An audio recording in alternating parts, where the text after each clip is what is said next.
नाम डॉक्टर निखिल चुग है। मैं एक फिजियोथेरेपिस्ट हूँ और सोनीपत में 12 साल से प्रैक्टिस कर रहा हूँ। हमारा जो ये बोन मिनरल डेंसिटी टेस्ट और पेन मैनेजमेंट का कैंप है, ये सन 2014 से शुरू है। 2014 में हमने पहली बार हमारे क्लिनिक में कैंप लगाया, तो उस दौरान हमने 70 पेशेंट्स को बोन हेल्थ टेस्ट कराया, जिसमें मुझे पता चला कि बहुत ज़्यादा बोन्स में कमी आने की वजह से आर्थराइटिक चेंजेस, गठिया बाय जैसी सिचुएशंस और फ्रैक्चर्स ओल्ड एज में बहुत मिल रहे हैं। तो हमने ये एक इनिशिएटिव लिया और हर महीने अपने यहाँ बोन मिनरल डेंसिटी की मशीन मंगवाने लगे, और तब से ये बोन मिनरल डेंसिटी की मशीन हमारे यहाँ आ रही है। और हर महीने 10 तारीख को हम यहाँ पे मुफ्त जांच करवाते हैं, जिससे हमें हड्डियों की हेल्थ का पता चलता है। देखिए, हम लोग जिस तरह से रोज़ पेशेंट्स देखते हैं, मेरे पास रोज़मर्रा में 40 से 50 लोग आते हैं।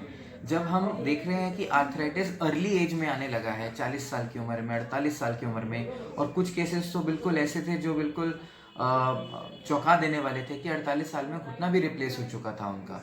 तो वो मेरे पास जब आए 52 साल में कि 4 साल हो गए हैं, घुटना रिप्लेस हो चुका है अभी से इस उम्र में, तो अब उनके पास कोई और विकल्प बचा नहीं है और दर्द वहीं का वहीं आ रहा है 4 साल 5 साल बाद। तो मुझे लगा कि ये कोई पेन का जो कारण है वो घुटने का गठिया नहीं है, घुटने के अंदर कमजोरी है। तो हमने मिनरल टेस्टिंग स्टार्ट कराई। तो उस टाइम पे और आज तक सोनीपत में बीएमडी की मशीन किसी भी डायग्नोस्टिक सेंटर पे नहीं अवेलेबल। तो हमने ये जैसे डायग्नोस्टिक्स के लिए ज़्यादा इन्वेस्टिगेट करने के लिए अपने यहाँ मंगवानी शुरू करी मशीन एक दिन के लिए, और उसमें हमें दिखा कि लोगों की बोन्स की मिनरल में कमी है, हेल्थ में कमी है बोन की, इसलिए उनको ये ऑस्टियोपेनिक पेन्स हो रहे हैं। ये जो ऑस्टियोपेनिक पेन्स हैं, ये कारण था जिसको गलत तरीके से इस्तेमाल किया जा रहा था और घुटने रिप्लेसमेंट्स पे जा रहे थे।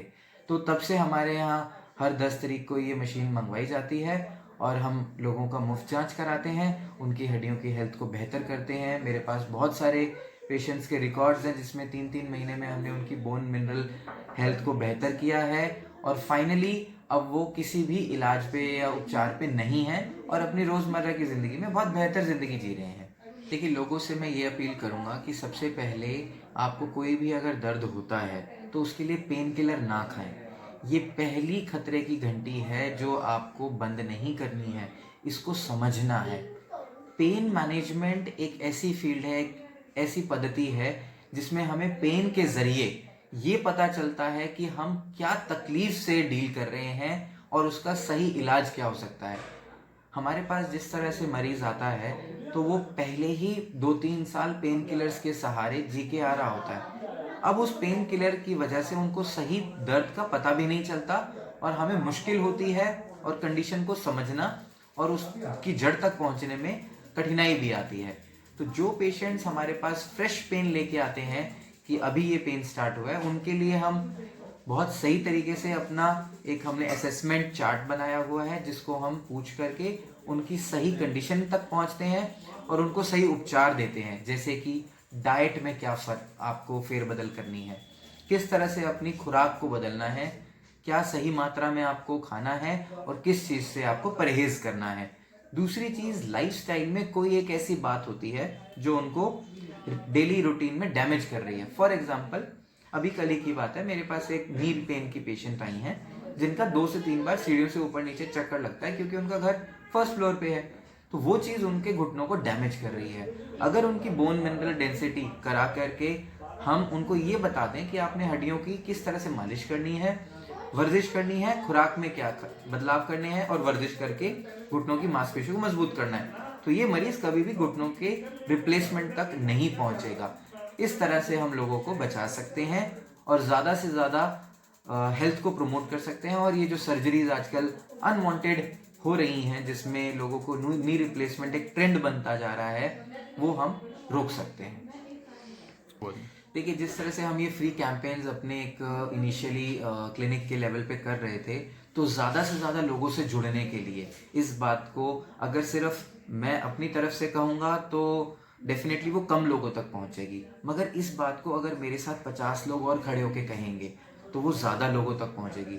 इसलिए मुझे कोई एक ऐसा सोशल प्लेटफॉर्म समझ में जो आया वो रोटरी क्लब था। Rotary club of Sonipat ardent हमारा एक इस तरह का प्लेटफॉर्म है जो ज़्यादा से ज़्यादा लोगों से जुड़ता है और उनकी मदद करता है। तो मैं रोटरी से जुड़ा और मुझे दिखा कि हम लोग इस कैंप्स को रोटरी के माध्यम से और जगहों पे भी ले जा सके और लोगों ने साथ दिया। रोटरी क्लब के सभी मेंबर्स का मैं धन्यवाद देता हूँ कि उन्होंने मेरा साथ दिया और आज इस कैंप को हमें इतने साल हो गए, हम लगातार करते जा रहे हैं। एक्चुअली जो पेन था, जो बोन्स वीक हो रखी थी, अब जैसे रिपोर्ट्स के अकॉर्डिंग काफ़ी इम्प्रूवमेंट है। पहले -2.4 था फर्स्ट टाइम, सेकंड टाइम -1.9 और इस महीने -1.2 टाइम के साथ इम्प्रूवमेंट मिल रही है। इम्प्रूवमेंट मिलता है। कुछ मेडिसिन वगैरह प्रॉपर गाइड करिए आपको? हाँ जी, प्रॉपर डॉक्टर साहब की सजेशन।